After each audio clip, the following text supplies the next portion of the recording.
ఆది సంఘం యొక్క వైఖరిని జ్ఞాపకం చేసుకుంటూ ఈ 21వ శతాబ్దాన్ని దాటేసి నూతన అడుగులు వేస్తున్న నవతరం సంఘాన్ని జ్ఞాపకాల్లోనికి తెచ్చుకుందాం. ఒకరోజు సంఘాన్ని గురించి వ్యక్తీకరించారు. వాళ్ళు ఏమన్నారంటే, ఆది సంఘము కష్టాల్లో పుట్టింది, కన్నీళ్ళలో పెరిగింది, త్యాగాలు మరణాల మధ్య ప్రజ్వరిల్లింది, హతసాక్షులు అయిపోయే కొలది సువార్త కొరకు ముందుకు అడుగులు వేసింది. కానీ ఈరోజు ఈ సార్వత్రిక సంఘం లేదా లోకల్ చర్చెస్, ఈ మిళితమై ఉన్న ఈ సార్వత్రిక సంఘంలో స్థానిక సంఘాలు మొదలుకొని సువార్త అనే విషయాన్ని కాస్తంత నెగ్లెక్ట్ చేసామని చెప్పుకోవాలి. ఆ విషయాల గురించి మనం పొడవబడాలి అంటే మొదటి శతాబ్దం యొక్క తీరుతెన్నులు మనం ఆలోచిస్తే మనం ఎంత దూరం ఉండిపోయో మనకు అర్థమవుతుంది. వాళ్ళ సువార్త కొరకే బతికారు, వాళ్ళ సువార్త కొరకే పనులు చేశారు, వాళ్ళ సువార్త కొరకే ఏ ఉద్యోగాలైనా చేశారు, ఉద్యోగాలైనా వదిలేసుకున్నారు. వారు సువార్త కొరకే భూములైనా వదిలేసుకోవడానికి సిద్ధమయ్యారు. ఈరోజు సువార్త అనే మాట రోజు రోజుకి కరువైంది. సిలువను గూర్చిన వార్త మరుగైపోయింది. ఈరోజు శ్రోతలుగా వస్తున్నాము, వెళ్ళిపోతున్నాం అంతే.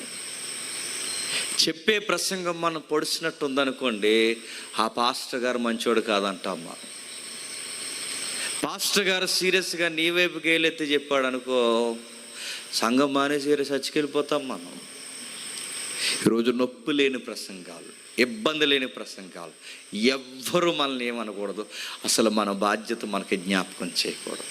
ఏదో వచ్చాం వెళ్ళాం. ఈరోజు ఎలా ఉన్నాయంటే, ఒక కళ్యాణ మండపానికి ఈ యొక్క కార్యక్రమానికి వెళ్ళే ఈ చుట్టాలు పట్టాలు ఎలా ఉంటారో, ఒక కళ్యాణ మండపానికి వెళ్ళే మనుషుల్లాగా ఈరోజు చర్చలకు వెళ్ళి వచ్చేస్తున్నాం. అందుకే వద్దు. బైబిల్లో ఒక రాడికల్ స్టేట్మెంట్ ఉంది. ఒక విశ్వాసి ఎలా ఉండాలి అంటే, సమయమందును అసమయమందును ప్రయాసపడాలి. ఎవరి కొరకు ప్రయాసపడాలి? నీ ఫ్యామిలీ కొరకు కాదు. ఎవరి కొరకు ప్రయాసపడాలి? నీ కొరకు ప్రాణం పెట్టిన క్రీస్తు కొరకు సమయము లేదు, అసమయము లేదు, ప్రయాసపడాలి. అలా ప్రయాసపడిన దాఖలాలు ఉన్నాయంటే ఒక కేస్ స్టడీ మీకు తెర మీదకి నేను తీసుకొస్తాను. చూద్దాం ఒకసారి. మీ దగ్గర ఉన్న బైబిల్ ఒకసారి ఓపెన్ చేయండి. అపోస్తుల కార్యములు, చాలా జాగ్రత్తగా వినండి. అపోస్తుల కార్యములు 26వ అధ్యాయం. అపోస్తుల కార్యములు 26వ అధ్యాయం మొదటి వచనం చూడండి. అగ్రిప్ప పౌలును చూసి, నీ పక్షమున చెప్పుకొనుటకు నీకు సెలవైనదనెను. అప్పుడు పౌలు చెయ్యి చాచి ఎలాగూ సమాధానం చెప్పసాగనాగుతాం. నేపథ్యం తెలియాలి. ఇది 2000 సంవత్సరాల క్రితం మొదటి శతాబ్దంలో జరిగిన ఒక కఠినమైన కేస్ స్టడీ. అగ్రిప్ప అని ఒక జడ్జి ఉన్నాడు. ఆ జడ్జి ముందు ఒక నేరస్తుడుగా ఒక సువార్తికుడు నిలబడ్డాడు. వాళ్ళిద్దరి మధ్యన జరుగుతున్న వైనాన్ని డాక్టర్ లూకర్ రికార్డ్ చేశాడు. ఏమని రికార్డ్ చేస్తున్నాడు? అగ్రిప్ప రాజా ఎదుట నిలబడిన ఒక భయంకరమైన సంఘటన. కేవలం సువార్త నేరస్తుడుగా నిలబడాల్సి వచ్చింది. ఏమవుతుంది ఇక్కడ? పౌలు అనే ఒక సువార్తికుడి మీద, లేదా నేషనల్ వేజ్గా ఇంటర్నేషనల్ వేజ్ వాడబడుతున్న ఆయన మీద కేసు పెట్టారంట. ఎవరండి ఆయన మీద కేసు పెట్టింది? సొంతోళ్ళే. సొంతోళ్ళంటే ఎవరు? యూదులే.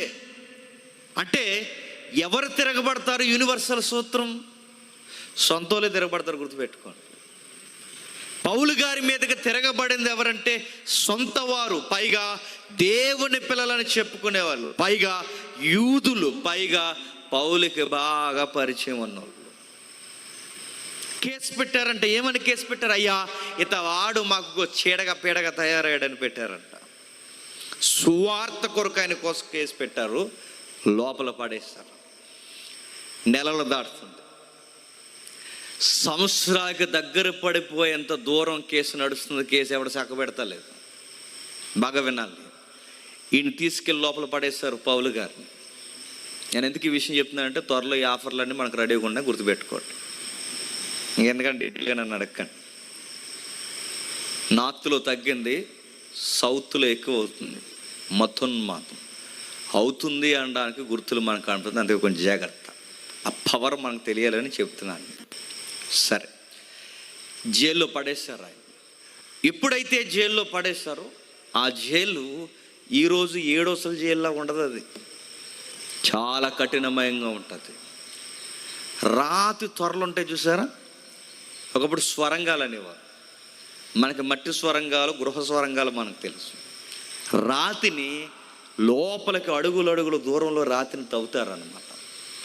ఆ రాతిని తవ్విన తర్వాత పైన ఒక సన్నగా ఒక మనిషి దిగేంత సైజులో గుండ్రంగా ఒక అన్నం పెడతారు. ఆ హోల్లో నుంచే ఖైదీని పడేస్తారు. అది చీకటి, ఆ లోపల ఏముండదు. ఇది రాతిది కనుక రాతి లోపల ఎక్కువగా మీరు ఎప్పుడైనా అబ్జర్వ్ చేయండి, శమాయింపు ఎక్కువ ఉంటుంది, చిత్తడిగా ఉంటుంది. శమాయింపు ఎక్కువ ఎక్కడైతే ఎక్కువ ఉందో జలగలు, పురుగులు అనేవి పుడతాయి. ఆ లోపల పౌలు గారిని అలాంటి జైల్లో పడేస్తారు. పైగా అప్పటికే పాత ఖైదీలను అందులో పడేస్తారు, కఠినమైన ఖైదీలను అందులో పడేస్తారు. ఆ ఖైదీలను అందులో పడేసినప్పుడు ఇంక బయటకు తీరు. కొన్ని ఖైదీలను అలా వదిలేసేవారు కొంతమంది. అలా వదిలేసిన తర్వాత లోపల సరిగ్గా అంత ఆక్సిజన్ అందదు, లోపలంత వెలుగు. కఠినమైన ఖైదీలను అందులో పడేస్తారు.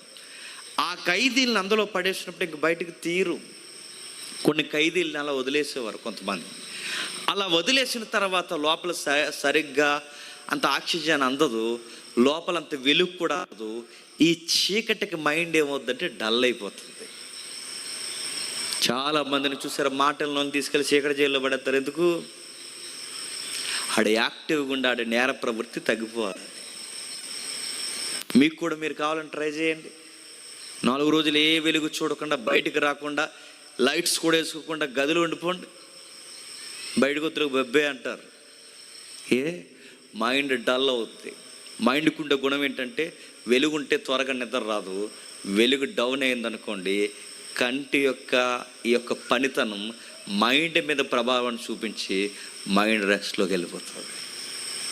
అందుకే చీకటి గదుల్లో, చీకటి సెరసాల్లో ఖైదీలు వేసేసేవారు. ఆ ఖైదీని వేస్తే కొంతమంది బెంగ పెట్టుకుని లోపల చచ్చిపోయారు. కేసు తేలక ముందే రిమాండ్ ఖైదీలు బెంగ పెట్టేసుకునేవారు.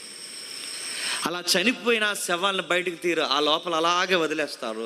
ఆ వదిలేసిన తర్వాత శవానికి ఉండే గుణం ఏంటంటే, త్వరగా ఎక్స్పైర్ అయిపోయిన శరీరాల్లో మానవ దేహం ఒకటి. అన్ని శవాల కన్నా దరిద్రం వాసన వచ్చే శవం ఎవరిదో చెప్పండి? మనిషిదే. కుక్క కన్నా దరిద్రంగా వాసన వస్తాము. ఎందుకంటే నేను పోస్ట్ మార్టంకి వెళ్ళాను, నేను చాలాసార్లు, నాకు తెలిసే విషయం.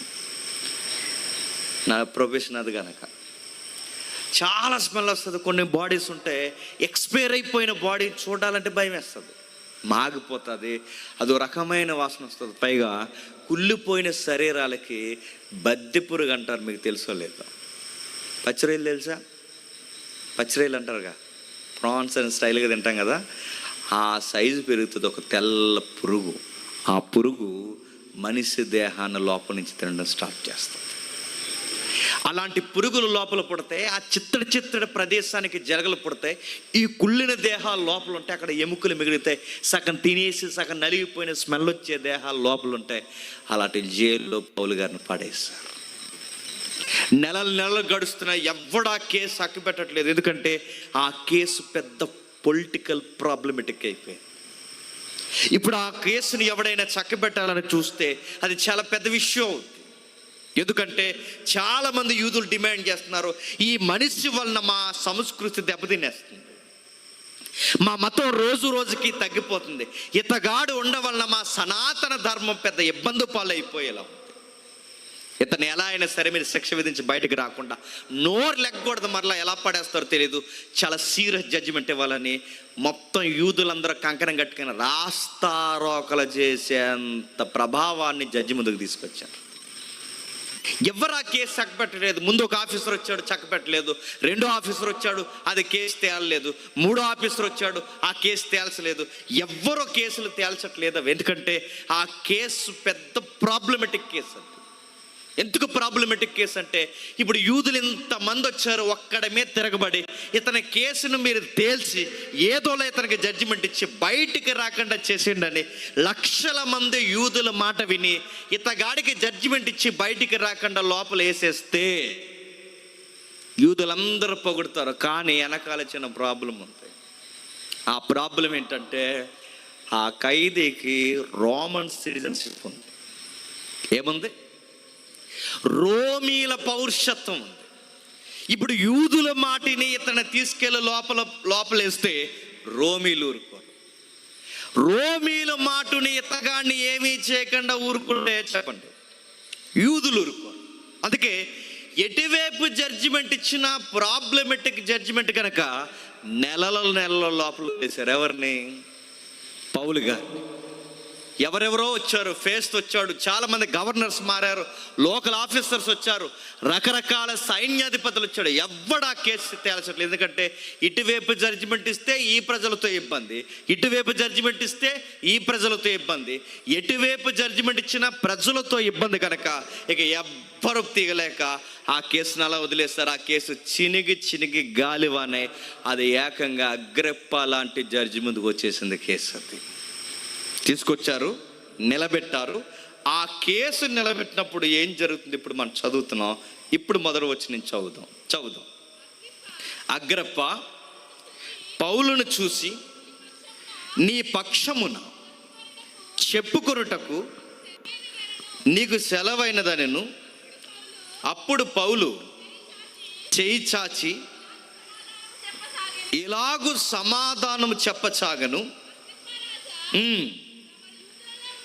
తమరు యూదులలో ఉండు సమస్తమైన ఆచారములను వివాదములను విశేషముగా ఎగిరిన వారు. మొదటి వచనం చూద్దాం. అగ్రిప్ప పౌలును చూసి, నీ పక్షమును చెప్పుకుంటకు నీకు సెలవైనది. అప్పుడు పౌలు చెయ్యి చాసి ఎలాగూ సమాధానం చెప్పును. బాగా వినండి. కేసు ఎవరి ముందుందండి? అగ్రిప్ప రాజు ముందుంది. ఈ కేసు ఎవరు వాదించుకోవాలండి? పీపీలు లేరు, ప్రైవేట్ లాయర్స్ లేరు, వకాల్తా పుచ్చుకోవడానికి మరొక లా తెలిసినోడు ఎవరు లేరు. పౌలు కేసు ఎవరు వాదించాలి? పౌలు కేసు పౌలే వాదించుకోవాలి. చాలా రసవత్రంగా ఉంటుందండి అధ్యాయం చదువుతుంటే. కేసు తన మీద పెట్టబడింది, నేరస్తుడు తన మీదగా ఉన్నాడు. ఇప్పుడు ఈ కేసు ఎవరు వాదించాలంటే, ఇప్పుడు ఖైదీ ఆయనే, లాయర్ ఆయనే, వాదోపవాదనలు ఆయనవే, క్రాస్ ఎగ్జామినేషన్ ఆయనదే. ఇప్పుడు డిఫెన్స్ ఆయన ఇచ్చుకోవాలి. తనను తానే నిర్దోషిగా ప్రకటించుకోవాల్సిన బాధ్యత అంతా ఆ ముద్దాయి మీదే ఉంది. ఎవరు ఈ ముద్దాయి? ఏ నేరం చేశాడు? దొంగతనాలు చేయలేదు. ఎవరు ఈ ముద్దాయి? ఎక్కడ హత్యలు చేయలేదు, మారణ హోమాలు సృష్టించలేదు. ఈ ఖైదీ మీద ఉన్న నేరం ఏంటి? సువార్త చెబుతున్నాడు. అదే పెద్ద నేరం. సువార్త చెప్తే ఆ రోజుల్లో ఖైదీలంటే ఖైదీలే, సువార్త చెప్తే తప్పు అంటే తప్పే. ఈ రోజుకి మన భారతదేశంలో నార్త్ ఏరియాకు పోయి సువార్త చెబితే ఈరోజు బతకనివ్వట్లేదు. మీరు కావాలంటే చూడండి. నేడు రేపు అలాంటి పరిస్థితులు మనకు కూడా రావచ్చు. అలాంటి పరిస్థితుల్లో ఎదుగో పౌలు అనే వ్యక్తి మనకన్నా ముందు వరుసలో నిలబడితే ఆయన పిలుపుని మీరు గమనించండి. నీ కేసు నువ్వే వాదించుకోవాలి, నీ పక్షమును నువ్వే డిఫెన్స్ చేసుకోవాలి. ఏమంటావు అన్నాడు. సార్ చెప్పుకుంటాను సార్. ఒక విషయం గుర్తుంది పౌలు గారికి. ఏ క్రైస్తవ్యాన్ని అయితే లేకుండా చేయలేని బయలుదేరాడో ఆ క్రైస్తవ్యానికి ఈయన బానిస అయిపోయాడు. ఏ క్రీస్తును ప్రకటించకూడదని చెప్పాడో ఆ క్రీస్తును చెప్పడానికి ఇప్పుడు సువార్థికుడయ్యాడు. నెక్స్ట్ ఆయన పిలుపే ఒక ప్రాముఖ్యమైనది. నేను రాజుల ఎదుటను, అధిపతుల ఎదుటను, ప్రధానుల ఎదుట నేను నిలబెడతాను, నువ్వు నా గూర్చి బలముగా సాక్ష్యము చెప్పాలి. ఇది ఆయన పిలుపు. ఆయన పిలుపు రాజుల ఎదుట సువార్త చెప్పాలి. ఇప్పుడు ఆయన కళ్ళ ముందు జడ్జిగా ఒక రాజు ఉన్నాడు, ఎవరు చెప్పాలి? అగ్రిప్ప. ఇప్పుడు అగ్రిప్ప ముందు 2 విషయాలు ఉన్నాయి. ఒకటి, ఆయన కేసు వాదించుకోవాలి. 2, ఆ రాజుకి సువార్త చెప్పాలి. ఇప్పుడు చెప్పండి, సువార్త చెప్పాలా, కేసు వాదించుకోవాలి? చెప్పాలి. సువార్త చెబితే ఏమాత్రం సువార్తలో తేడా వస్తే ఇప్పుడు ఆ సువార్త చెప్పినందుకే ఖైదీ అయ్యాడు. ఇప్పుడు మళ్ళీ సువార్త చెబితే మెడలో ఏమేస్తారు? పూరుతాడేస్తారు. ఇప్పుడు ఈయన సువార్త చెప్పాలా, తనను గుచ్చి తాను నిర్దోషిగా, నాకు ఏమీ తెలియదు, ఇదిగో నాకు సెన్సిటివ్ విషయాలు ఉన్నాయి, ఈ విషయాలని తనను తాను ప్రూవ్ చేసుకోవాలి. ఈ నిలబడిన ఖైదీ నీలాంటోడు నాలాంటోడు కాదు. ఆ ఇనేవాడికే బాప్టిజం ఇస్తాడు. అలాంటోడు నిలబడ్డాడు, విషయం జరుగుతుంది. ఏమని మాట్లాడుతున్నాడు? 2వ వచనం చూద్దాం.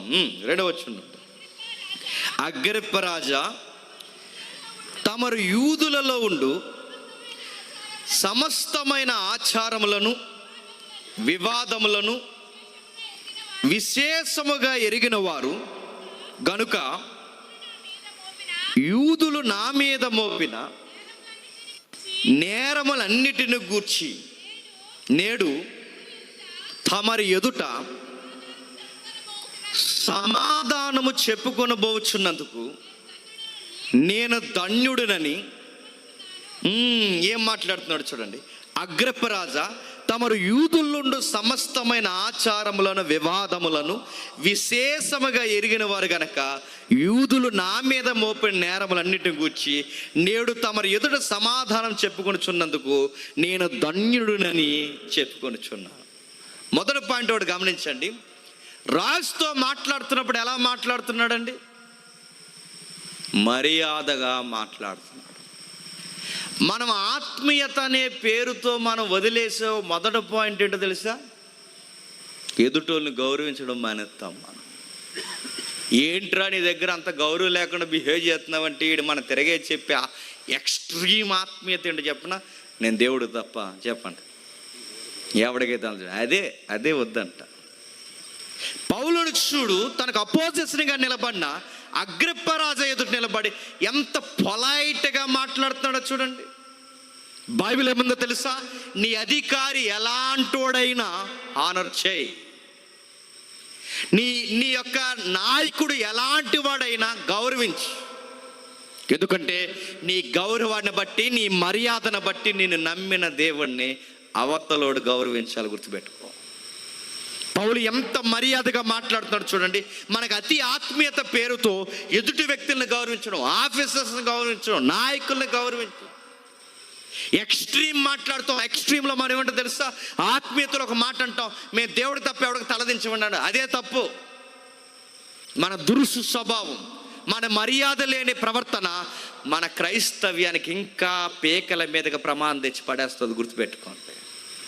ఎలా బిహేవ్ చేయాలో తెలియాలి, ఎలా మాట్లాడాలో తెలియాలి. ఇదిగో ఈ కేసులో 2 వైపులా బిగిసిపోయే పరిస్థితి ఉన్నప్పుడు ఆ కేసుని ఎంత బాగా డీల్ చేస్తున్నాడు చూడండి.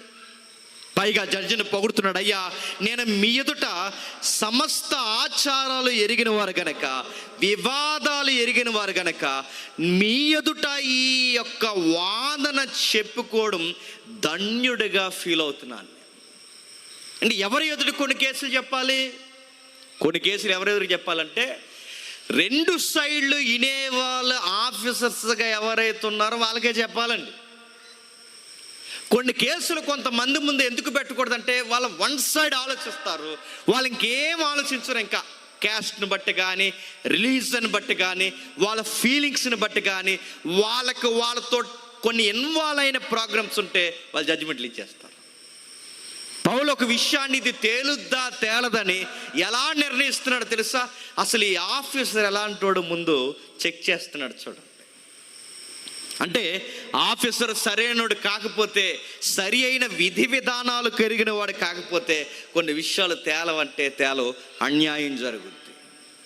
పౌలు అందుకే పాయింట్ నొక్కుతున్నాడు చూడండి. అగ్రిప్ప రాజా, తమరు యూదుల్లో ఉండు సమస్తమైన ఆచారములను వివాదములను విశేషముగా ఎరిగిన వారు. అంటే మాకు గొడవలు ఎందుకు అవుతున్నాయో ఆ పాయింట్స్ మీకు తెలుసు.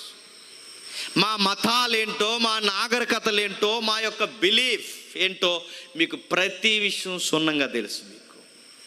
మీ ఎదుట ఎందుకు నేను చెప్పుకోవాలంటే, నా ఎమోషన్స్ మీకు అర్థం కావాలి అంటే మీరే సరిగ్గా జడ్జిమెంట్ ఇవ్వగలరు. నేను అడుగుతున్నాను, తలా తోక లేని జడ్జిమెంట్ ఇవ్వమంటే ఏమిస్తాడండి? ఇస్తాడా? ఒక ఉదాహరణ చెప్తాను వినండి. నాకు జాబ్ వచ్చిన కొత్తలో ఒక ఆయన పోలీస్ శాఖకు పెద్ద అధికారిగా పనిచేస్తున్నాడు. ఎవరని పేరు అడగండి, బ్రేకులు కూడా అడగండి. ఆ టైంలో మాకు హెడ్ ఆఫ్ ది డిపార్ట్మెంట్ అన్నమాట. ఆయన తర్వాతే డీజీ అయినా ఎవరైనా. ఆయన దగ్గరికి ఆ రోజుల్లో వీక్లీ ఆఫ్ అడగడానికి వెళ్ళారు. వీక్లీ ఆఫ్ అంటే తెలుసుగా, వారాంతరపు సెలవు.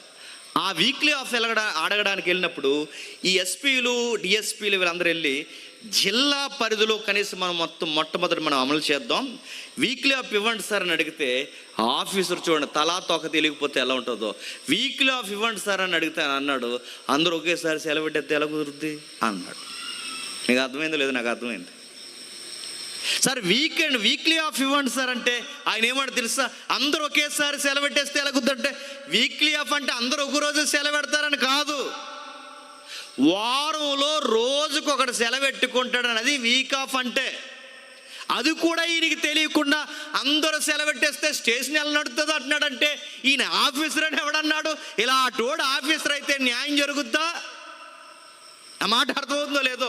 అంటే స్టేషన్కి ఒక 20 మంది ఉన్నారనుకోండి, రోజుకి 2 చొప్పున పెడతారు, లేదా రోజుకి 3 చొప్పున. అంటే సోమవారం ఒకరు, మంగళవారం ఒకరు, గురువారం ఒకరు, ఇలా చెప్పి 1 by 1 శనివారం వరకు 1 by 1 ఒక్కొక్కరిని పెడతారు. ఇతనేమనుకుంటున్నాడంటే వీక్లీ ఆఫ్ అనగానే అందరూ ఒకే రోజు వెళ్ళిపోతారు అనుకుంటున్నాడు.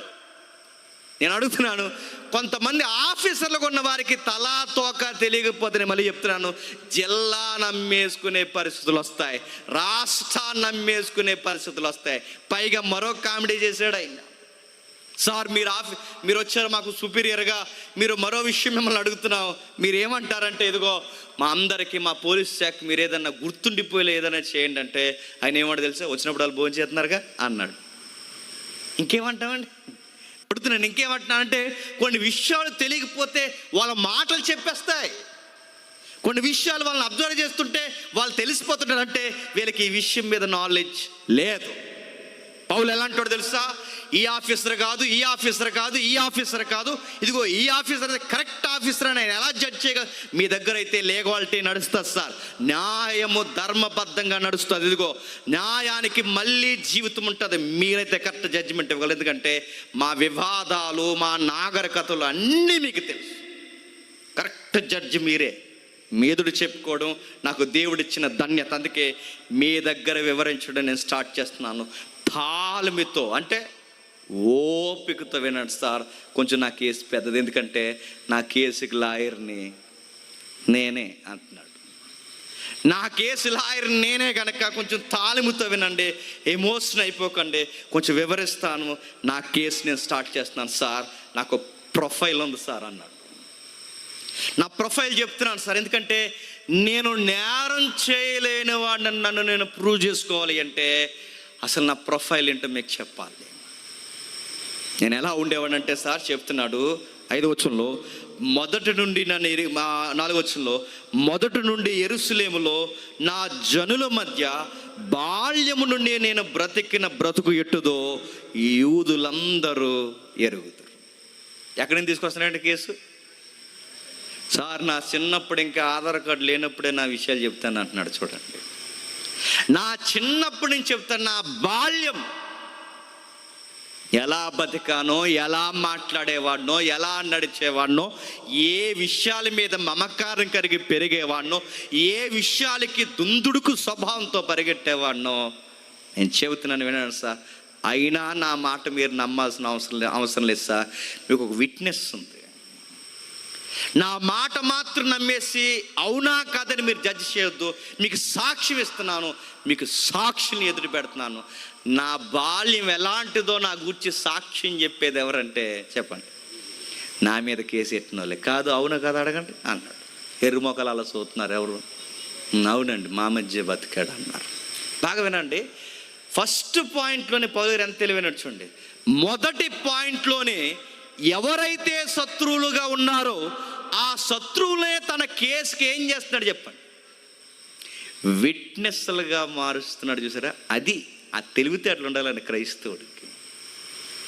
అయ్యో మాకు ఇలా అయిపోయినాయి మా రోజులు, మాకు పూర్తిగా ఊహించిన దానికి విరుద్ధంగా జరుగుతున్నాయి, మేమేమైపోతాం, రేపు నుంచి బతకలేమని సూసైడ్ చేసేసుకోవడం క్రిస్టియానిటీ అంటారు. గుర్తుపెట్టుకో. నిలబడు, విషయాన్ని సమగ్రంగా అర్థం చేసుకోవడానికి స్టార్ట్ చేయి. ఇలాంటి శ్రమ వచ్చి మా మీద పడిపోయింది, ఇక రేపు నుంచి మేము చర్చ ఎలా రన్ చేయగలమంటే నిలబడు, నీకు రైట్ ఉంది. ప్రతి విషయాన్ని డీల్ చేసే నాలెడ్జ్ దేవుడు నీకు ఇచ్చాడు. మంచేంటో చెడేంటో ఈ అధికారులకి, ఆఫీసర్స్కి, రాష్ట్రానికి, దేశానికి పైన సుపీరియర్ సుప్రీంగా ఆయన ఉన్నాడు. ఆయన ఎదుట ఉన్నావు, నిలబడు. పౌలుకి అదే ధైర్యం. అయ్యా మీకు అన్ని విషయాలు తెలుసు కనుక నేను చెప్తున్నాను, నా బాల్యం ఎలాంటిదో నేను చెప్తున్నాను, అవునో కాదో నా శత్రువులను అడగండి అన్నారు. అందరూ తలకెళ్ళి ఇలా ఊపారు. అవునండి మా ఓడి చెప్పేది నిజమే అన్నారు. రెండో పాయింట్ తీసుకొచ్చాడు 6వ వచనంలో. ఇప్పుడైతే దేవుడు మన పితరులకు క్షమించండి 5వ వచనం, వారు మొదటి నుండి నన్ను ఎరిగిన వారు గనక సాక్ష్యమిచ్చుటకు వారికి ఇష్టమైతే నేను మన మతములోని బహునిష్టగల తెగను అనుసరించి పరిసయ్యుడుగాను ప్రవర్తించినట్లు వారు చెప్పగలరు. వాళ్ళ అబద్ధాలు ఆడని మనుషులైతే, వాళ్ళు ఇష్టపూర్వకంగా నిజాలు చెప్పేవాళ్ళైతే, నేను చెప్పేది నిజమో కాదో చెప్పండి, వాళ్ళని అడగండి రాజా అన్నాడు. వాళ్ళు ఎక్కించుంటారు జడ్జి గారు, ఏవయ్యా అని. వెంటనే ఏమని ఉంటారు చెప్పండి, అవునండి. మరో విషయం చెప్తున్నాడు, నేను ఇదే మతం కొరకు ప్రాణాలు పెట్టడానికి పరిగెట్టాను, బహునిష్ట కలిగిన వాడిని. 8వ దినాన్ని సున్నతి చేయించుకున్నాను, బెన్యామీను గోత్రంలో వచ్చిన వాడిని, ముఖ్యముగా పరిసయ్యుల తెగకు చెందినవాడిని. పరిసయ్యుల తెగ అంటే వాళ్ళ మతానికి కానీ వాళ్ళ యొక్క విశ్వాసానికి కానీ ఎవరైనా అడ్డొస్తే అవతలు ఉన్నవాడు అధికారైనా అధికారి కుర్చీ కింద బాంబు పెట్టేస్తారు. అలాంటి వాళ్ళు పరిసయ్యులు అంటే. ఉగ్రవాదులు ఉంటారు చూసారా, ఐఎస్ఐఎస్ అరే ఎందుకురా మీరు మనుషులను చంపేస్తున్నారంటే వాళ్ళ దగ్గర అదిరిపోయే ఒక ఆన్సర్ ఉంది. వాళ్ళ దృష్టిలో అదిరిపోయే ఆన్సర్ ఏంటో తెలుసా, మా దేవుని కొరకు ఈ ప్రజలను చంపేస్తున్నాం అంటారు. సేమ్ కేటగిరీ అండి. ఎవరు చెప్పండి, పౌలు గారు. పరిసయ్యులు అంటే ఇదిగో వాళ్ళ దేవాలయాన్ని అపవిత్రపరిచినా, వాళ్ళ మతానికి ఎవరైనా అడ్డొచ్చినా, వాళ్ళని కాదని ఎవరైనా ఎదురు తిరిగినా అధికారిని కూడా చూడరు. ఆ మనిషి పౌలుగా మారకముందు సౌలుగా ఉన్నప్పుడు ఆయన తత్వాన్ని చెప్తున్నాడు. నాకు ఎంత నిష్టో, చాలా కసిగా ఉండేవాడిని. ఈ ధర్మానికి, సనాతన ధర్మానికి ఎవడైనా అడ్డొచ్చినా, ప్రవర్తించినా, స్త్రీ అని పురుషుడని చూడకుండా ఇదిగో వాళ్ళ మీద చాలా దురుసుగా ప్రవర్తించేవాడిని. రక్తము కళ్ళ చూసే వరకు వదిలేవాడిని కాదు రాజా. ఈ కమిట్మెంట్ నాకు ఉందో లేదో నా పక్కన నా బ్యాచ్ని అడగను, ఎందుకంటే మేమందరం ఒకటే టీం వర్క్లో పనిచేసాం అన్నట్టు. అవునన్నారు. మళ్ళీ రెండోసారి. 3వది, ఇప్పుడైతే దేవుడు మన పితరులకు చేసిన వాగ్దాన విషయంలో నిరీక్షణను గూర్చి నేను విమర్శింపబడుటకు నిలిచి ఉన్నాను. మన 12 గోత్రముల వారు ఎడతెగక దివారాత్రములు దేవుణ్ణి సేవించుచు ఆ వాగ్దానము పొందుదమని నిరీక్షించుచున్నారు. ఓ రాజా, ఈ నిరీక్షణ విషయమై యూదులు నా మీద నేరము మోపి ఉన్నారు. అర్థమవుతుందా? మళ్ళీ చెప్తున్నాను. 2 విషయాలు ఆయన మీద తెర మీద ఉన్నాయి. ఒకటి, ఆయన కేసు ఆయనే వాదించుకోవాలి. 2 చెప్పండి, రాక జనం అందరూ ఒకేసారి దొరికారు ఇప్పుడు ఈ జడ్జిమెంట్ సభలో. నెక్స్ట్, రాజు దొరికాడు. ఇప్పుడు దొరక్క రాజు దొరికాడు. దొరక్క యూదులందరూ ఒకేసారి దొరికాడు. ఇప్పుడు వీళ్ళందరికీ, ఆ జడ్జికి ఒకేసారి సువార్త చెప్పాలి అంటే ఈ అవకాశాన్ని ఉపయోగించుకోవాలో అది చెప్పండి. ఉపయోగించుకోవాలంటే ఇటు సువార్త చెప్పాలి, అటు తన నిర్దోషి అని నిరూపించుకోవాలి. ఇప్పుడు చెప్తున్నాడు, తాను నిర్దోషి అని చెప్పడానికి తన బాల్యం నుంచి మొదలెట్టాడు. తన గూర్చి తాను చెబుతూనే 6వ వచనం నుంచి మెల్లగా సువార్తలోకి తీసుకుపోతున్నాడు. ఏం తీసుకెళ్తున్నాడు మెల్లగా సువార్తలోనికి? అయ్యా మీకు ఒక విషయం చెప్పాలి. మన పితరులు తెలుసు కదండి. ఎవరు మన పితరులు? అబ్రహాము, ఇస్సాకు, యాకోబు. మన పితరులు ఎవరు? మోసే, సమూయేలు, ప్రవక్తలు. వాళ్ళందరికీ దేవుడు వాగ్దానం చేశాడు. ఏమని వాగ్దానం చేశాడు? ఇదిగో మీకు ఒక వాగ్దానం నేను చేయబోతున్నాను, ఆ వాగ్దానం కొరకు కనిపెట్టండి. ఆ వాగ్దానం వచ్చిన తర్వాత ఉచితముగా నా కుమారులుగా మమ్మల్ని తీర్చిదిద్ది నా రాజ్యములో మీకు స్వాస్థ్యం ఇస్తానని ఒక వాగ్దానం ఇచ్చాడు. ఆ వాగ్దానం కొరకు అబ్రహాం ప్రకటించాడు. ఆ వాగ్దానం కొరకు మన పితరులు ప్రకటించారు. ఆ వాగ్దానం కొరకు నా ముందున్న భక్తులందరూ ప్రకటించారు. ఆ వాగ్దానం నా ముందున్న భక్తులు ఏదైతే ప్రకటించారో అదే వాగ్దానం నేను ప్రకటిస్తున్నాను. ఆ వాగ్దానం చెప్పినందుకే నా మీద కేసెట్టారు. అర్థమవుతుందా? ఎంత ఎంత తెలివిగా సువార్త చెప్తున్నాడు చూడండి. ఎంత బాగా జడ్జికి వివరిస్తున్నాడు చూడండి. అయ్యా నా మీద కేసు పెట్టడానికి లీగాలిటీగా ఒక పాయింట్ చెప్తున్నాను. వాళ్ళు నా మీద ఏ విషయంలో ఇది నేరం అని చెప్పలేరు.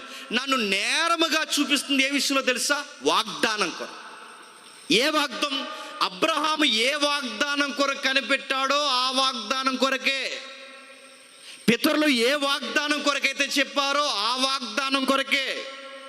పాత నిబంధన భక్తులందరూ ఏ వాగ్దానం కొరకు ఎదురు చూశారో ఆ వాగ్దానం కొరకే. ఆ వాగ్దానం ఏదో కాదు. 9వ వచనంలో నజరేయుడైన యేసు నామమే ఆ వాగ్దానం. ఏంటట? అబ్రహాము ఎవరిని గూర్చి కనిపెట్టాడు? నీ సంతానం అన్నాడు. గలతీ పత్రికలో ఉంటుంది. నీ సంతానం అంటే ప్రభు అయిన యేసుక్రీస్తు వారిని గూర్చి. సమూయేలైనా, ప్రవక్తలైనా, మోసే అయినా, ఎవరైనా వాగ్దానముగా ఇవ్వబడినది ఎవరిని గురించి అంటే దైవము త్రిత్వంలోని భాగము సుతుడు, దైవసుతుడు ఇలలోనికి వచ్చినప్పుడు వాగ్దానముగా సశరీరుడుగా ఇలలోనికి బయలుపరచబడ్డాడు. మానవుల మధ్యకి దీనుడుగా వచ్చాడు. ఇదే నరులకి ఇవ్వబడిన అతి పెద్ద వాగ్దానం. అయ్యా నా పితరులు ఏ వాగ్దానం కొరకైతే కనిపెట్టారో, నా పితరులు ఏ వాగ్దానం కొరకు నిరీక్షణ కలిగి ఉన్నారో, నేను ఆ వాగ్దానం కొరకే చెబుతున్నాను. ఆ వాగ్దానం చెబుతున్నందుకు నన్ను అరెస్ట్ చేశారు. ఆ వాగ్దానం ఎవరో కాదు, నజరేతులో పుట్టిన యేసుక్రీస్తు. ఇప్పుడు చెప్పండి, నన్ను తప్పుపడుతున్నారంటే నాకన్నా ముందు మీరు ఎవరిని తప్పుపట్టాలి? అబ్రహామును తప్పుపట్టాలి. మీరు నన్ను తప్పుపట్టాలంటే ఇది నేరం అని మీరు ప్రూవ్ చేయాలి అంటే నాకన్నా ముందు ఇది ప్రకటించిన మోసేను తప్పుపట్టాలి, దావీదును తప్పుపట్టాలి, దానియేలును తప్పుపట్టాలి, పితరులను తప్పుపట్టాలంటే నాది తప్పు అని మీరు చెప్పాలంటే ముందు ఎవరు తప్పు అని చెప్పాలి. ఇప్పుడు చెప్పండి రాజా, నేను చెబుతున్నది తప్పా ఒప్ప? నేను దొంగతనం చేయలేదే, వ్యభిచారం చేయలేదే, పొరుగువాడిని ఆశించలేదే, నేను ఏ నేరము చేయలేదే. నా మీద పెట్టిన నేరం ఒకే ఒక్కటి, వాగ్దానం ప్రకటిస్తున్నానని. ఆ వాగ్దానం ఏదో కాదు, నజరేతులో పుట్టిన యేసును గూర్చి. మరో మాట చెప్తున్నాడు, నజరేయుడైన యేసు నామముకు విరోధముగా అనేక కార్యములు చేయవలనని నేను అనుకుంటున్నాను. బాగా వినండి, సువార్త అంటేనే ఎవరిని గురించి చెప్పాలండి? చెప్పాలి. సువార్త అంటేనే ఎవరిని గురించి చెప్పాలి? యేసుని గురించి. మీరు జాగ్రత్తగా అబ్జర్వ్ చేస్తున్నారు లేదో, కోర్టులో నిలబడినోడు ఎవరి కోసం చెప్పుకోవాలండి? తాను నిర్దోషని చెప్పుకోవాలి. కానీ ఈ కోర్టులో నిలబడిన ఖైదీ తను గూర్చి చెప్పుకోవడమే కాదు, అన్నిటికన్నా ముఖ్యంగా ఆ కోర్టులో ఎవరిని హైలైట్ చేస్తాడు చెప్పండి? యేసుని. యేసునే ఇంతకు హైలైట్ చేస్తున్నాడు తెలుసా? అసలు సువార్త అంటేనే ఆయన గురించి చెప్పడం. ఎంత తెలుగుగా వెళ్తున్నాడు చూడండి. అంటే ఓ పక్క తానేంటో చెప్పేస్తున్నాడు, తన మీద నేరం ఎందుకు పెట్టారో చెబుతున్నాడు. నెక్స్ట్ అన్నిటికన్నా తన పిలుపుకు ప్రాముఖ్యమైన యేసుక్రీస్తు వారిని జడ్జి ముందుకి ప్రదర్శనకు తీసుకొస్తున్నాడు చూడండి. మాట్లాడుతున్నాడు కిందకి, యెరూషలేమును ఎలాగూ చేసి నేను ప్రధాన యాజకుల వలన అధికారము పొంది పరిశుద్ధులను అనేకులను చెరసాలలో వేసి వారిని చంపినప్పుడు ఎవరైతే ఈ కేసు పెట్టారో నేను వేళ్ళు సమ్మతించితని. మరో విషయం చెప్తున్నా 8వ వచనంలో, ఎడ తెగ దివారాత్రులు మన పితరులు 12 గోత్రముల వారు ఏ వాగ్దానం కొరకైతే నిరీక్షణ కలిగి ఉన్నారో ఆ వాగ్దానమును దేవుడు మృతుల్లో నుండి లేపాడన్న సంగతి నమ్మదగినది. ఆ వాగ్దానం ఒకరోజు సశరీరుడిగా ఎలలోకి వచ్చాడు, సంచరించాడు, సిలివేసేశాడు, ఆయన తిరిగి లేచాడు, మృతుల పునరుద్ధానం జరిగింది. మీరు జాగ్రత్త గమనించండి. మృతుల పునరుద్ధానం అనగానే ఇప్పుడు ఆడియన్స్ ఉన్నారు. అక్కడ కోర్టులో ఎవరున్నారు? ఆడియన్స్ యూదులు ఉన్నారు. యూదుల్లో తెగలున్నాయి. ఆ యూదుల్లో ఉన్న తెగలు ఎవరంటే అందులో సద్దూకయ్యులు, పరిసయ్యులు. ఇప్పుడు బాగా వినండి. పరిసయ్యులు పునరుద్ధానం ఉందని నమ్ముతారు. పునరుద్ధానం లేదని ఎవరు నమ్ముతారు చెప్పండి? సద్దూకయ్యులు నమ్ముతారు. అంటే మనుషులు మళ్ళీ తిరుగు బతుకుతారని పరిసయ్యులు నమ్ముతారు. మనుషులు ఇంక తిరిగి బతకరు, సావైనా బతుకైనా పరలోకమైనా నరకమైనా ఈ జీవితంలో నెరవేరిపోద్ది, చనిపోయిన తర్వాత మళ్ళీ జీవితం ఎవడ చూసి వచ్చాడని ఏతువాదుల్లా నాస్తికుల్లా భక్తిని గడించేది ఎవరంటే సద్దుకై. ఇప్పుడు బాగా వినండి. ఇప్పుడు వీళ్ళిద్దరు ఒక విశ్వాసానికి సంబంధించిన వారు కారు. ఎవరు? సద్దుకైలు, పరిసయ్యులు. వీళ్ళిద్దరు విశ్వాసంలో చాలా గొడవలు ఉన్నాయి. కానీ వీళ్ళిద్దరూ కలిసి కేసు పెట్టారు. ఎవరి మీద? పౌలు మీద. అంటే పౌలు విషయానికి వచ్చేసరికి వీళ్ళిద్దరూ కలిసిపోయి పౌలు మీద కేసు పెట్టారు. ఇప్పుడు పౌలు గారు వీళ్ళిద్దరిలో కేసు పెట్టి వీళ్ళ బలంగా నిలబడ్డారు కనుక ఇప్పుడు వీళ్ళలో బలహీనత రావాలి అంటే ఒక పాయింట్ రేజ్ చేశాడు. ఆ పాయింట్ ఏంటి చెప్పండి? పునరుద్ధానం ఉంది అన్నాడు. ఇప్పుడు అయ్యా ఈయన మృతుల్లోంచి లేచాడు, పునరుద్ధానం జరిగిందంటే ఇప్పుడు 2 పార్టీలు ఉన్నాయి అక్కడ. ఎవరు? పరిసయ్యులు, సద్దుకయ్యులు. ఈ 2 పార్టీల్లో ఒక విషయం తెర మీదకి వచ్చింది. వీళ్ళు ఏమంటారంటే పునరుద్ధానం ఉందనగానే పరిసయ్యులు అందరూ ఏమంటారు? అవునవును, మృతులు చనిపోయి ఒక రోజు తిరిగి లేస్తారంటారు. సద్దుకయ్యులు ఏమంటారు? ఏం లేస్తారు? బొంద, ఎవరు లెగరంటారు. ఇప్పుడు అడుగుతున్నాను, లేస్తారని ఏళ్ళంటారు, లెగరని ఏళ్ళంటారు. ఇప్పుడు పౌలు విషయాన్ని పక్కన పెట్టి ఈ పాయింట్ మీద ఎవరు గొడవ పెట్టేసుకుంటారు చెప్పండి? పౌలు ఎలాంటాడు తెలుసా? ఎవరైతే అపోజిషన్గా ఇద్దరు కలిసి పొత్తు రాజకీయం చేసి ఎదురుగా నిలబడ్డారో అందులో ఒక పార్టీని తన వైపుకి తెలివిగా తిప్పుకుంటున్నాడు. చూడండి, పునరుద్ధానం ఉందని ఎవరు నమ్ముతారంటే పరిసయ్యులు అందరూ చేతులు ఎత్తుతారు. ఎవరు దానికి విరోధంగా నిలబడతారంటే ఎవరు చెప్పండి? పరిసయ్యులు. అంటే ఇప్పుడు ఈ పార్టీలో ఏమవుతుంది చెప్పండి? బలహీనత స్టార్ట్ అయింది. అంటే ఎవరు విరోధులు ఉన్నారో ఆ విరోధుల్ని తనకి సాక్షిగా మార్చుకొని ఆడియన్స్లో ఉన్న కొంతమందిని తన వైపుకి తెలివిగా తిప్పుకుని ఒక మాట అన్నాడు. ఈ పునరుద్ధానం జరిగిందన్నది వాస్తవమైతే ఆ పునరుద్ధానంలో ప్రథమ ఫలము నజరేయుడైన యేసుడు. అయ్యా మరో విషయం మీకు చెప్తున్నాను. నేను యెరూషలేములో ఇలా ఉన్నప్పుడు నేను చాలా విషయాలు చేశాను. అధికారం పొంది పరిశుద్ధులను అనేకులను చెరసాల్లో వేసి వారిని చంపినప్పుడు సమ్మతించుదుని అనేక పర్యాయములు సమాజ మందిరములన్నిటిలో వారిని దండించి వారు దేవదూషణ చేయనట్లు బలవంత పెట్ట చూచుదుని మరియు వారి మీద. ఇప్పుడు కూడా జరిగేది ఏంటి చెప్పండి? ఏం చేశారట? దేవదూషణ చేస్తున్నారనే బలవంతం. అంటే ఆ రోజు ప్రజలను చంపాలి అంటే అందరూ మోకుమ్మడిగా, బాగా వినండి, ఆ రోజు ఒక విశ్వాసం చంపే రైట్ హక్ యూదులకి లేదు. వాళ్ళకి యూదులకి మనిషిని చంపే అధికారం వాళ్ళకి లేదు కనుక వీళ్ళు ఏం చేస్తారంటే దొమ్మిగా చంపేస్తారు. దొమ్మి కేసులు లెక్కల్లోకి రావు తెలుసా?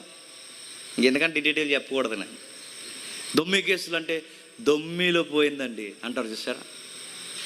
మనిషిని చంపే అధికారం ఎవరికి ఉందంటే రోమీలకు ఉంది. మనిషిని చంపే అధికారం ఎవరికి లేదంటే చెప్పండి?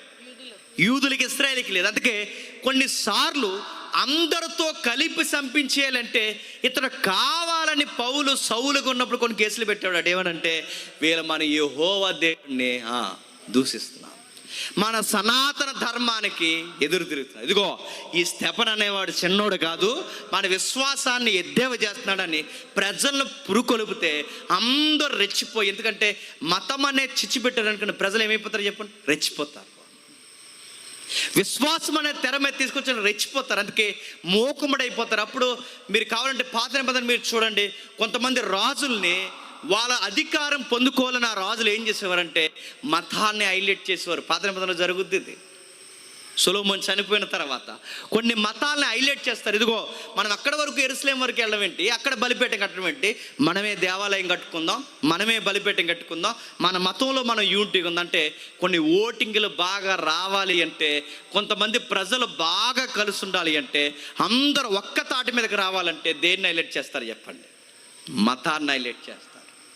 సేమ్ పౌలు గారు కూడా మారక ముందు సౌలుగా ఉన్నప్పుడు స్టెఫన్ లాంటి వారిని ఎలా చంపేసేవాడంటే దేవదూషణ మీద వేసేవాడట. ఎప్పుడైతే మన దేవుడిని అన్నాడ్రా, మన దేవుణ్ణి అన్నాడ్రా, మన సనాతన ధర్మాన్ని అన్నాడ్రా అనగానే తలాతోక లేని బతులు ఉంటారు కదండి, తయారైపోయి అలాగన్నాడు ఈడెండో, అలా అన్నాడా, ఏం చేద్దాం, చంపేద్దాం అన్నారు. అంతే, రాళ్ళు తెచ్చారు, కొట్టేశారు, చంపేశారు.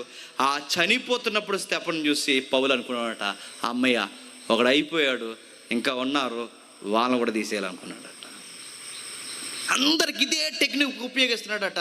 ఇలా మనుషులందరినీ చంపుకుంటూ వెళ్ళిపోయాను సార్ ఒక విషయం చెప్తున్నాను, నేను అనేక మందిని దగ్గరుండి చంపేసినప్పుడు ఈ ఎవరైతే మేకపోతే గాంభీర్యం వేసుకుని మోతుబర్ల ఈ పరిసయ్యులు పెద్దలు నిలబడ్డారో, సద్దుకేయులు పెద్దలు నిలబడ్డారో, ఆ రోజు ఒక్కడ తప్పని చెప్పలేదు సార్. నాకు మనుషుల ప్రాణాలు తీస్తున్నప్పుడు ఒక్కడ తప్పని అనలేదు సార్. ఆ రోజు నా భుజాలు కొట్టారు సార్ వీళ్ళు.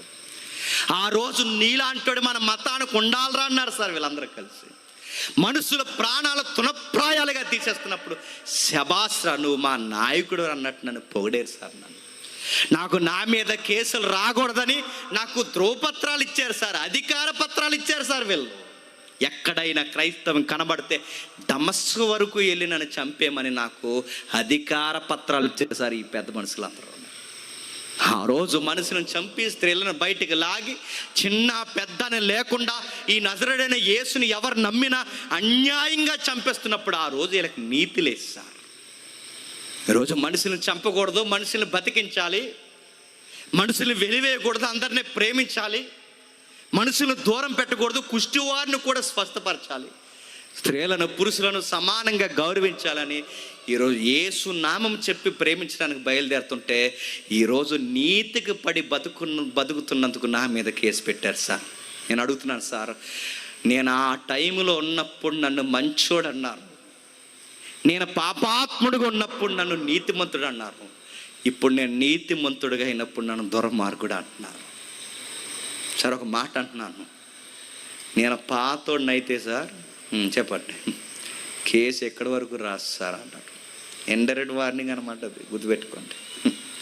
నేను పాతోడినైతే ఎక్కడి వరకు రాస్తారు, నేను చాలామంది చంపేసినప్పుడు సావును చూసి సంతోషించాను, అమాయకుల్ని స్టెఫన్ లాంటి వారిని చంపేసినప్పుడు సంబరపడిపోయాను సార్. మతం అనుకున్నాను సార్, కళ్ళు మూసుకుపోయాయి రోజు నాకు. ఇదే భక్తి అనుకున్నాను, ఇదే త్యాగం అనుకున్నాను, ఇదే వైరాగ్యం అనుకున్నాను, ఇదే జీవితం అనుకున్నాను. మనుషులను తరిమేశాను. చెడు చేస్తున్నప్పుడు నన్ను హీరో అన్న వెనకాల చేయగొట్టారు. ఈరోజు మంచి చేస్తున్నప్పుడు నన్ను విలన్గా చిత్రీకరించి కేసులు పెట్టి మీ ముందు పెట్టారు సార్. చెప్పండి సార్, మా వివాదాలు ఏంటో, మా నాగరికతలు ఏంటో, ఒకప్పుడు మా బతుకులేంటో తెరుసిన పుస్తకంలో తెచ్చి మీ ముందెడుతున్నాను. చెప్పండి సార్, మీరు న్యాయవంతులు. నేను చేస్తున్నది ఇప్పుడు చేస్తున్నది మంచి అంటారా? ఒకప్పుడు నేను నేర ప్రవృత్తి కలిగి ఉండేవాడిని, అప్పుడు చేస్తున్నది మంచి అంటారు చెప్పండి సార్ అన్నాడు. జడ్జి గారికి నోటి మాట లేదు, అలా చూస్తున్నాడు. ఎవరో చెప్పండి, అగ్రిప్ప. నాకు తెలిసి పౌలు గారి కేసు ఎంతకన్నా బాగా ఇంకెవడో ప్రపంచంలో ఏ లాయరు వాదిస్తాడా? నహి జిందగీ ఎవడు వాదించాడు?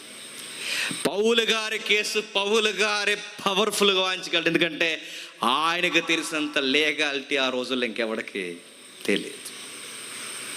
ఇంకా తెర మీద కొన్ని విషయాలు తీసుకొచ్చాడు. 11 వచ్చి నుండి అనేక పర్యాయములు సమాజ మందిరంలో వారిని దండించి వారు దేవదూషణ చేయుచున్నారని బలవంతము పెట్ట చూసితిని, మరియు వారి మీద మిక్కిలి క్రోధము గలవాడనై ఇతర పట్టణమునకు వెళ్ళి వారిని వారిని హింసించుచుంటిని. అందు నిమిత్తము నేను ప్రధాన యాజకుల చేత అధికారమును ఆజ్ఞయు పొంది దమస్కునకు పోవుచుండగా రాజా నా లైఫ్ లో టర్నింగ్ పాయింట్ ఒకటి జరిగింది రాజా. ఈ నేరస్తుడు మారిపోయిన ఒక విషయం జరిగింది. కళ్ళు మూసుకుపోయిన ఈ మతున్మాదికి ఒకరోజు వెలుగు తాకింది. మూర్ఖుడిగా ఎద్దులాగా పరిగెడుతున్న నాకు ఇదిగో ఒక మాట సెలవిచ్చింది, మునుకొలలకి ఎదురెళ్ళొద్దని. అయ్యా ఒక విషయం చెప్తున్నాను, ఇదే భక్తి అనుకున్నాను, ఇదే విశ్వాసం అనుకున్నాను, మనుషుల్ని చంపడమే నిత్య జీవానికి మార్గం అనుకున్నాను.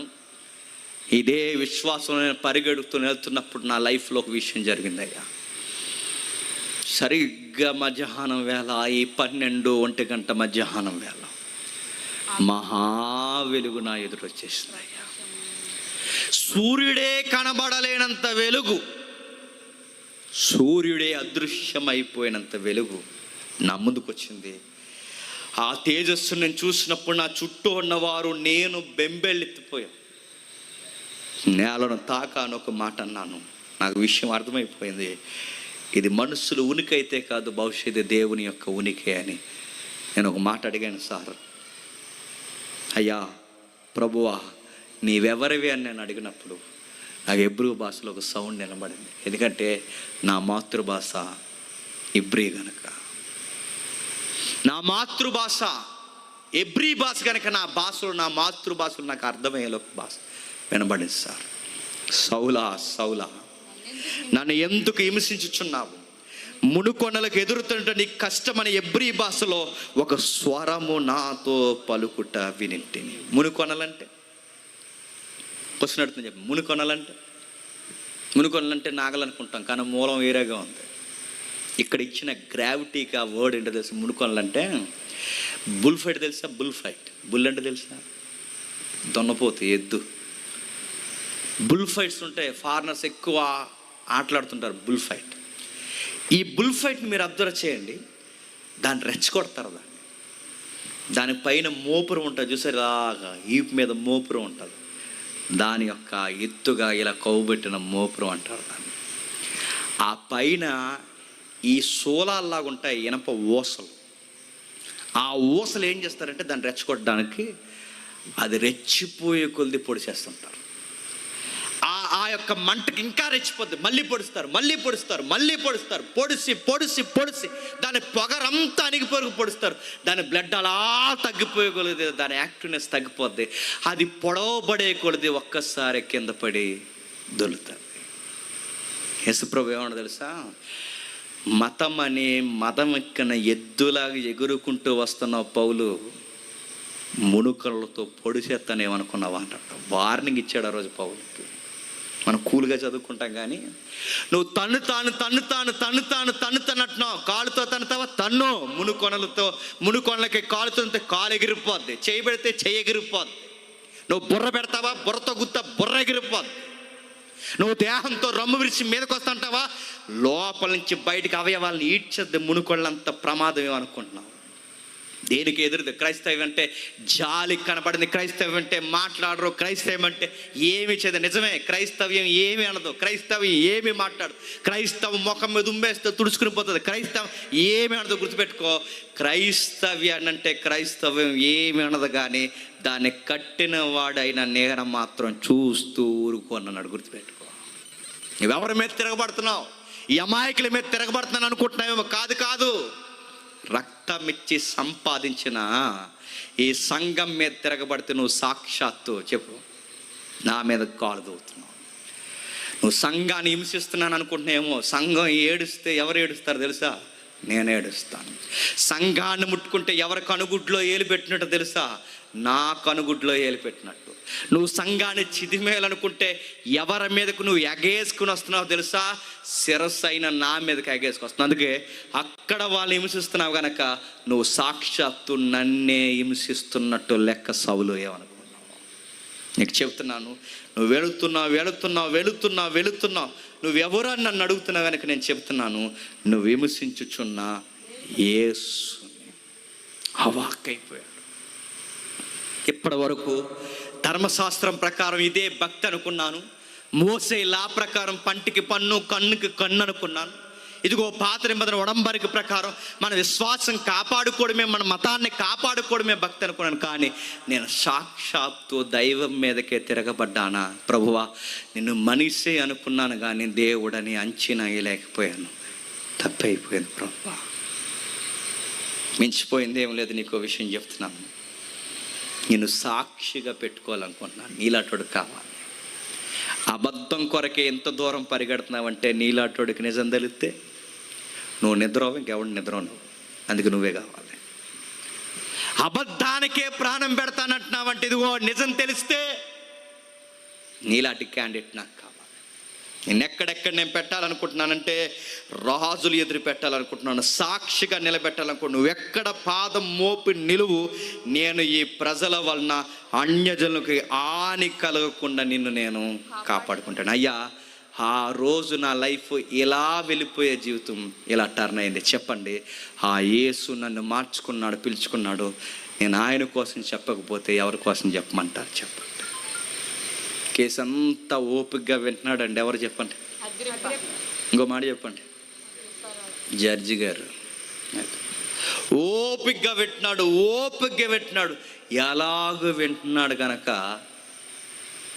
సువార్త కావలసిన మౌలికమైన మూలాలు కలిపి చెప్పడం స్టార్ట్ చేశాడు.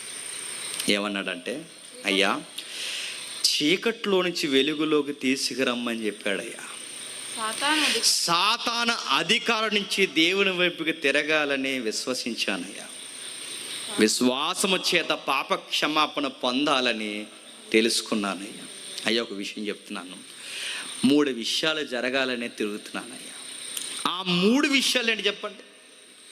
చీకట్లోంచి వెలుగులోకి రావాలి. నెక్స్ట్, సాతాను అధికారం నుంచి దేవుని వైపుకి తిరగాలి. నెక్స్ట్, విశ్వాసము చేత పాప క్షమాపణ రావాలి. నెక్స్ట్, పరిశుద్ధపరచబడే వారై కన్నులు తెరవబడాలి. 4 విషయాలు జరగాలట. ఆ 4 విషయాలు ఏంటి చెప్పండి? 1, చీకట్లోంచి వెలుగు, సాతాను నుంచి దేవుని వైపుకి. నెక్స్ట్, విశ్వాసం చేత పాప క్షమాపణ. 4, కన్నులు తెరబడాలి. ఈ 4 జరగాలంటే ఏం జరగాలి? చీకట్లోంచి వెలుగులోకి రావాలి. నెక్స్ట్, సాతాను నుంచి దేవుని వైపుకి రావాలి. నెక్స్ట్, పాప క్షమాపణ దొరకాలి. నెక్స్ట్, కన్నులు తెరబడాలి. ఈ 4 జరగాలి అంటే ఒకే ఒక్కటి జరగాలి, నజరుడైన యేసు నామము ప్రకటింపబడాలి. చెప్పకనే చెప్పేస్తున్నాడు జడ్జి గారికి. ఏమని? ఇది సువార్త. సువార్తలో ఉన్న మౌలికమైన విషయాలు చూడండి. ఇదిగో, చీకట్లోంచి వెలుగులోకి రావాలి అంటే యేసు నామం ప్రకటింపబడాలి.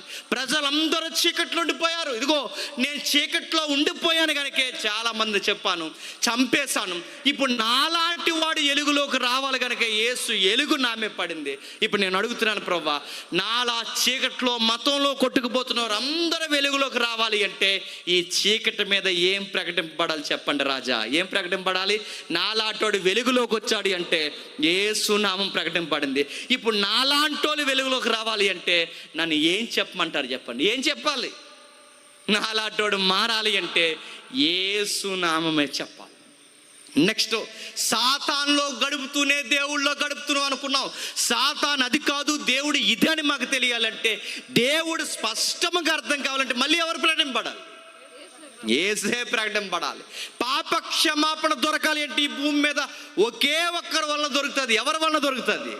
జంతువుల వలన కాదు, బలుల వలన కాదు, నదిలో స్నానాల వలన కాదు, ఇదిగో ఈ శిలకరింపులు చేస్తున్న రక్త ప్రోక్షణ దీని వలన కాదు. ఒకే ఒక్క పాప క్షమాపణ దొరుకుతుంది సార్, అది యేసు నామమును బట్టే. ఇవన్నీ జరగాలి అంటే మా కన్నులు తెరవబడాలి. మా కన్నులు మూయబడ్డాయి సార్. ఎక్కడ మూయబడ్డాయి?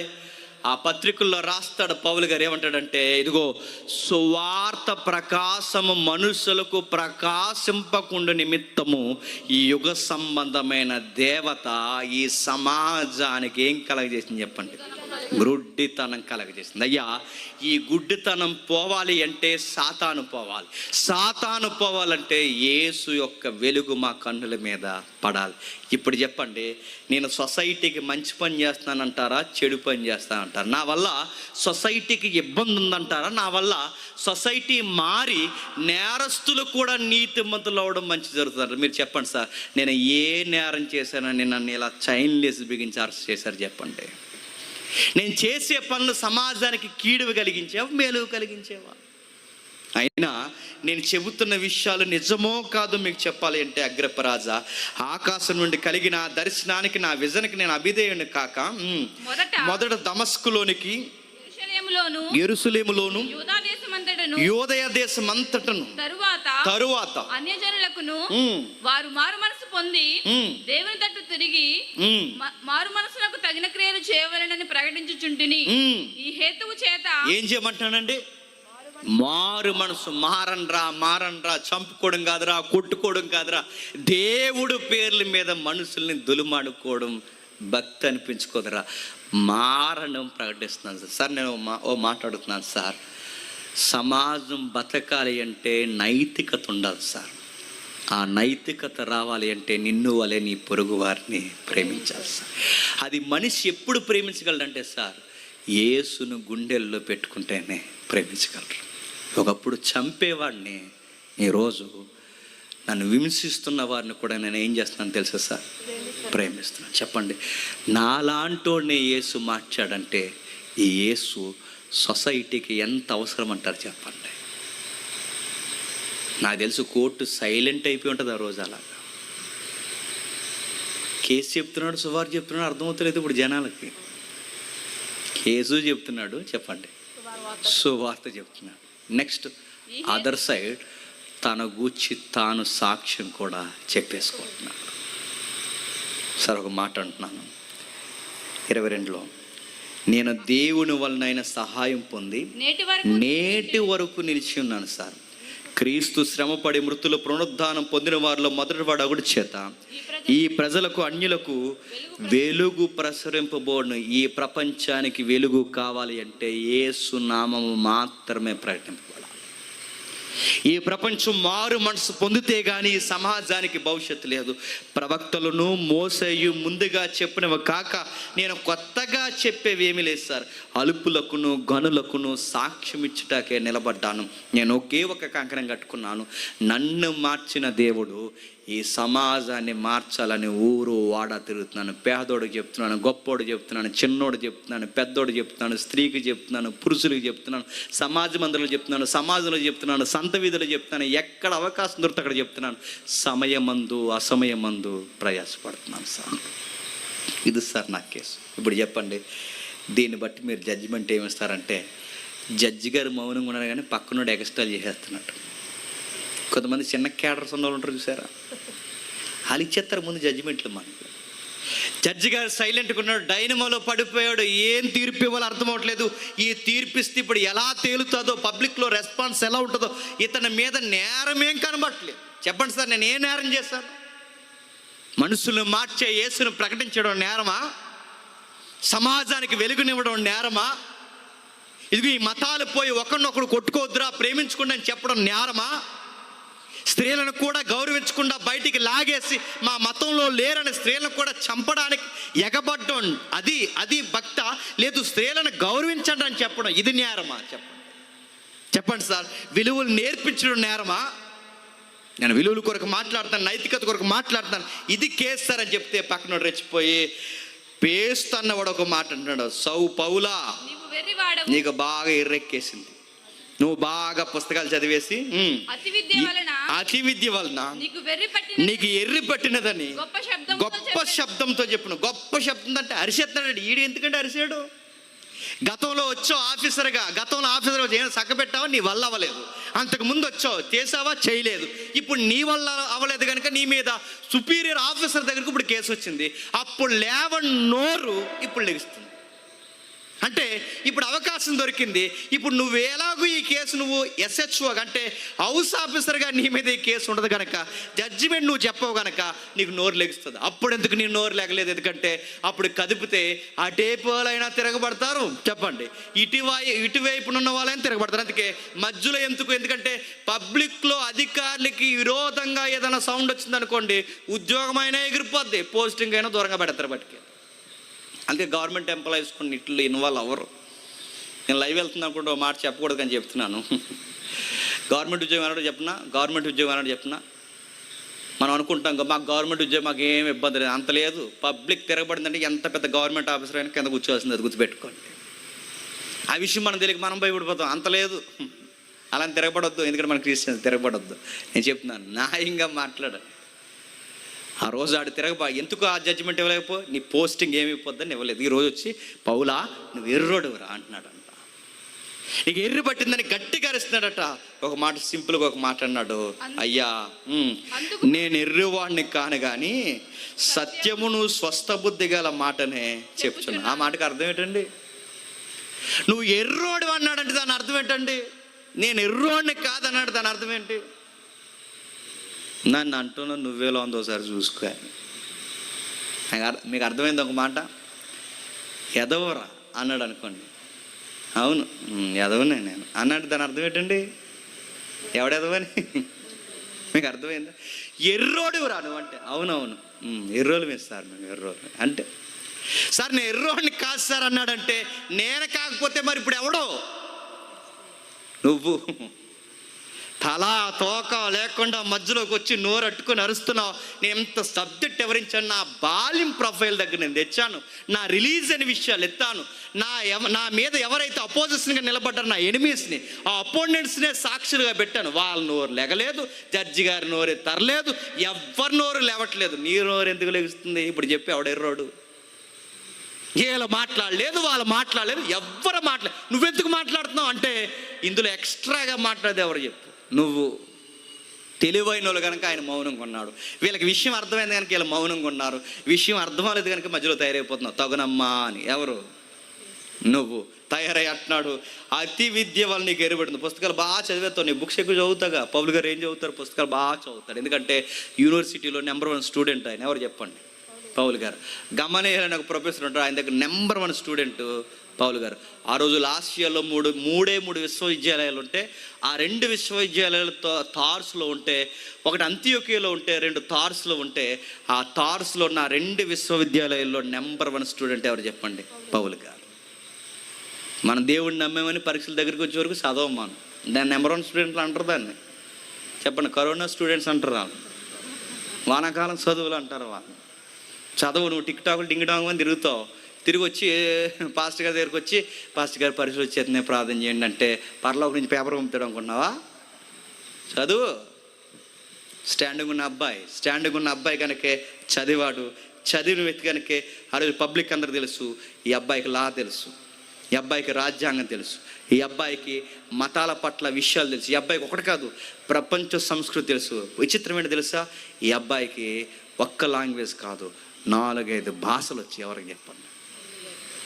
బాగా చదువుకున్నాడు అండి పౌలు గారు. నిలబడ్డాడు.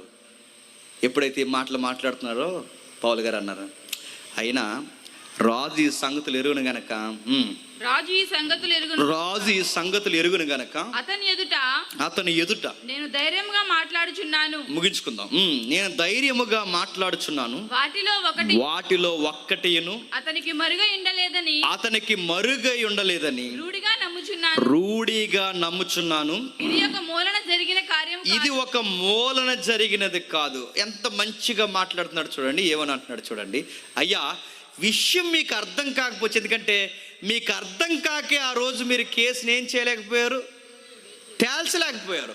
ఆ రోజే మీ కేసు అర్థమైతే ఏం చేద్దరు, తేల్చేద్దరు. అయినా ఈ లోతుపాతులన్నీ ఎవరికి బాగా తెలుసు అంటే, జడ్జి గారికి బాగా తెలుసు, రాజు గారికి బాగా తెలుసు. రాజు ఈ సంగతులన్నీ ఎరుగును గనక అతని ఎదుట నేను ధైర్యంగా చెప్పుకున్నాను. ఆ రోజు మీ ఎదుట ఎందుకు చెప్పలేదు? ఎందుకంటే మీకు ధైర్యం లేదు, మీరు తేలుస్తారన్న నమ్మకం చెప్పండి నాకు లేదు. సబ్జెక్ట్ ఉన్నవాడైతే నీ కేసు తేల్చగలడు. మీకు సబ్జెక్ట్ లేదు కనుకే నన్ను ఎర్రోడు అంటున్నాడు.